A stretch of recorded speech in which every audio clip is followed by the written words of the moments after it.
और EPS companies में profit के साथ कैश फ्लो और वर्किंग कैपिटल बेहद जरूरी होते हैं, लेकिन इन्वेस्टर को ये अन्नू प्रोजेक्ट्स में जो कैश फ्लो को लेकर किन चीजों पर फिलहाल कमला जी लगता है कि नजर बनाकर रखनी चाहिए?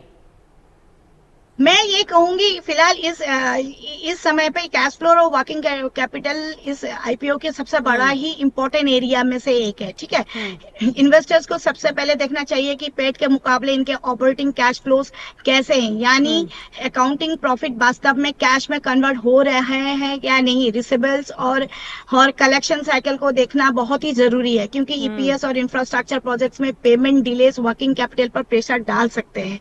और तीसरी, रेवेन्यू के साथ वर्किंग कैपिटल और बोरोइंग कितनी तेजी से बढ़ रही है ये भी देखना चाहिए। कंपनी आईपीओ प्रोसीड में से तो करीब 115 करोड़ वर्किंग कैपिटल के लिए इस्तेमाल करेगी। इसका मतलब यह है कि वर्किंग कैपिटल कंपनी के लिए सिर्फ अकाउंटिंग मैट्रिक नहीं है, बल्कि एक बिजनेस ग्रोथ को सपोर्ट करने वाला क्रिटिकल फंडिंग रिक्वायरमेंट भी है। कमला जी, प्राइस अर्निंग्स 14 गुना से ज्यादा पोस्ट मतलब प्री आईपीओ और पोस्ट आईपीओ भी 19.5 गुना से ज्यादा हो जाता है।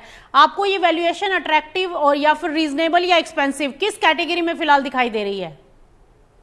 मैं थोड़ा पहले भी मैंने स्टार्टिंग में बताया कि थोड़ा कॉशियसली वो देखूंगी इसको। मेरे हिसाब से ये रीजनेबल वैल्यूएशन कहा जा सकता है इस पे, पर इसे बार्गेन वैल्यूएशन तो नहीं कहेंगे। लेकिन ग्रोथ मार्जिन्स, मैं फिर से दोबारा वो रिपीट कर रही हूँ, ग्रोथ मार्जिन्स और ऑर्डर बुक को देखते हुए मुझे ये एक्सपेंसिव नहीं लग रहा है, पर अभी थोड़ा कंफर्टेबल लेवल में। असल एक्चुअली ये सवाल ये है कि इन्वेस्टर्स इस वैल्यूएशन पर फ्यूचर ग्रोथ के लिए कितना पे कर रहा है। अगर कंपनी का ऑर्डर बुक को एफिशिएंटली एग्जीक्यूट करके अर्निंग ग्रोथ बनाए रखती है तो वैल्यूएशन जस्टिफाई हो सकता है, लेकिन ग्रोथ में बड़ा स्लो डाउन आता है तो अपसाइड लिमिट हो सकता है।